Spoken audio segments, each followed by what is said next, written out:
From this distant vantage point, the Earth might not seem of any particular interest. But for us, it's different. Consider again that dot. That's here. That's home. That's us. On it, everyone you love, everyone you know, everyone you ever heard of, every human being who ever was, lived out their lives.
Think of the endless cruelties visited by the inhabitants of one corner of this pixel on the scarcely distinguishable inhabitants of some other corner. How frequent their misunderstandings.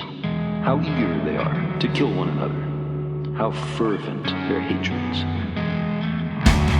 Our posturings, our imagined self-importance, the illusion that we have some privileged position in the universe, are challenged by this point of pale light. Our planet, doomed and struck.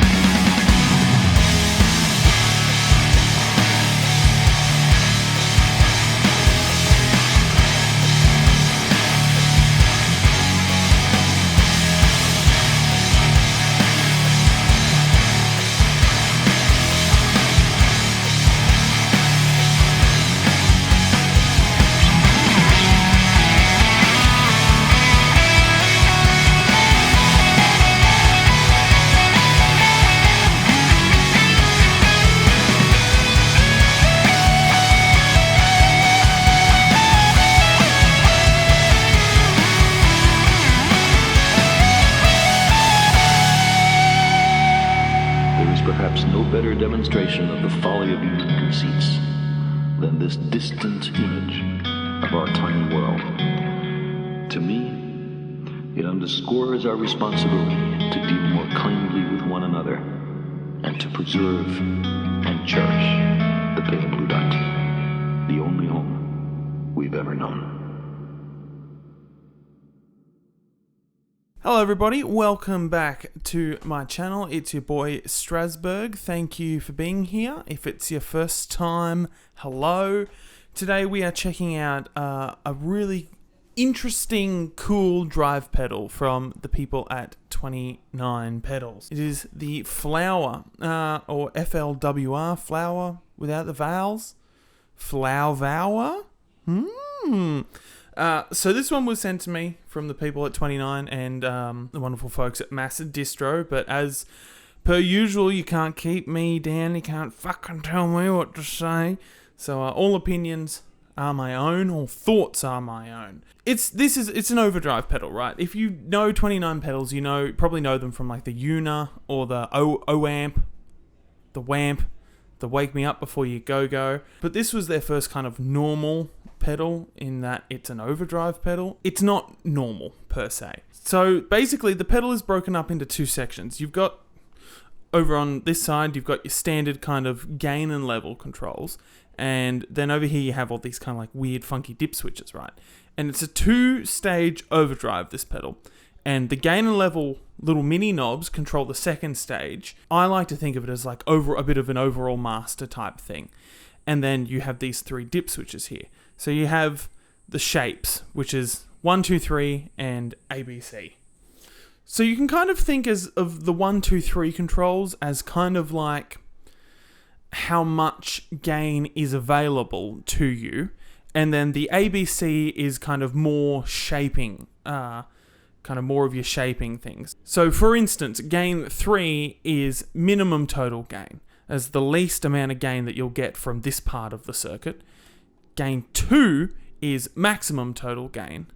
And then gain 1 is the same as gain 2, but with a low pass. So there is some EQ going on in the shape side, in the like the numbers part of the shape side. And then the ABC is more EQ type stuff. So for instance, mode C is the brightest kind of sound you'll get, the brightest kind of EQ you get out of this pedal, but it's got medium gain. Mode B is the lowest gain with the least EQing. It's flattest low gain, so it's a very kind of neutral sound. Oh shit, the number 1's just come off the pedal. I don't know what's happened, but the number 1 decal's just come off this pedal. Damn, that's rough. And then number A is high gain with like the most shaping going on, so it's the most shaped sound that you're likely to get.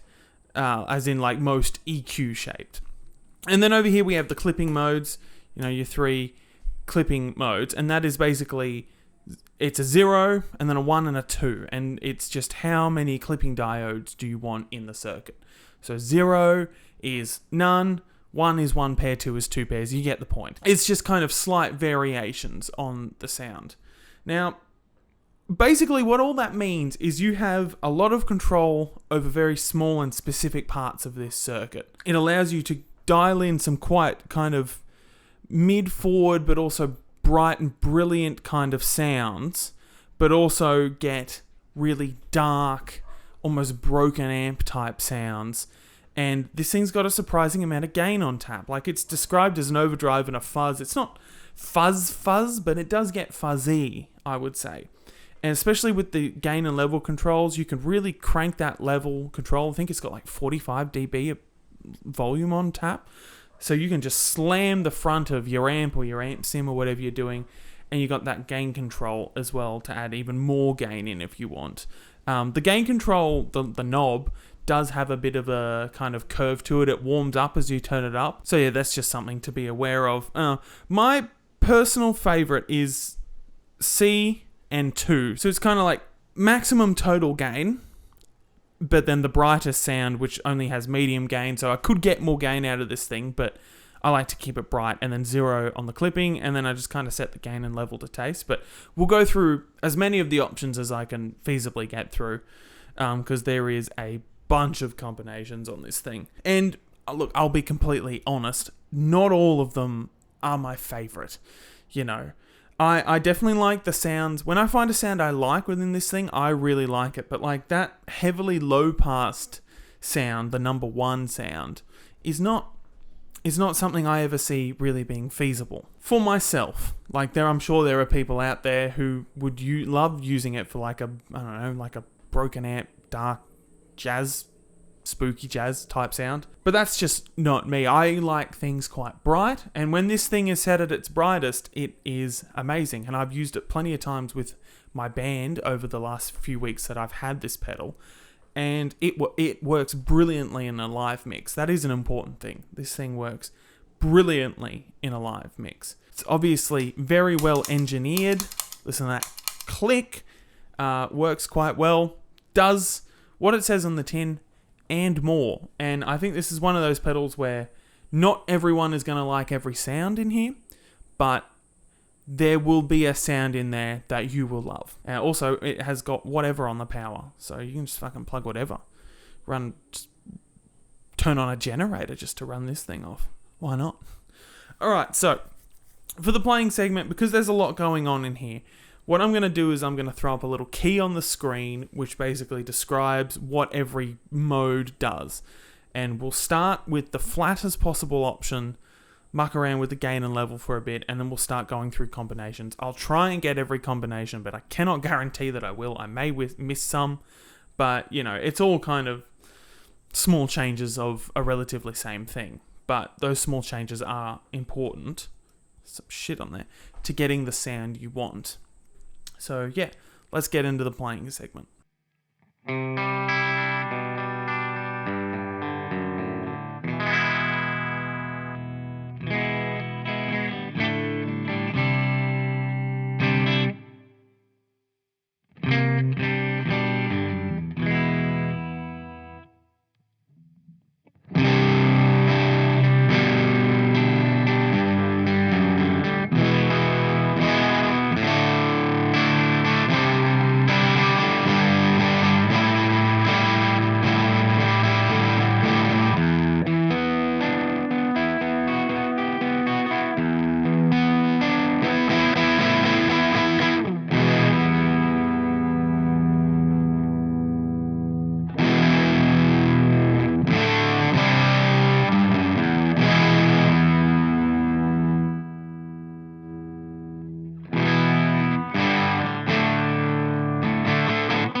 Alright, and that's the video. Thank you for watching, everybody. I'm in a different position because little peek behind the scenes. When I do my talking to camera bit, I'll also film the outro at the same time. It just makes sense. I already have the camera set up there, but I forgot to do it this time. And then I stopped and did the whole playing stuff and whatever. So I'm just in a different position, whatever. Hopefully this looks good. I didn't even check. It doesn't matter. Statistically, most of you don't make it to the end anyway. So I don't fucking know why I'm doing this. Anyway, please like and subscribe. I don't know what else to say. It's really fucking hot. It's the middle of January, December, which is our summer. I'm losing my mind. Here in Australia, it's hot. But this will be the last video I do in this room. I'm moving house in less than 2 weeks. Don't know why I'm deciding to spend my Sunday filming a video instead of packing. But anyway, this is what I've just got to bring the shit to the people, apparently. Anyway, please like and subscribe if you enjoyed the video. If you have the 29 Pedals FLWR, let me know. Let me know if you have any of their pedals and if you like them as a brand. I think they're pretty cool. I've always wanted a Una. Maybe now I'll get one. Who fucking knows? Anyway, thank you for watching. Fuck off.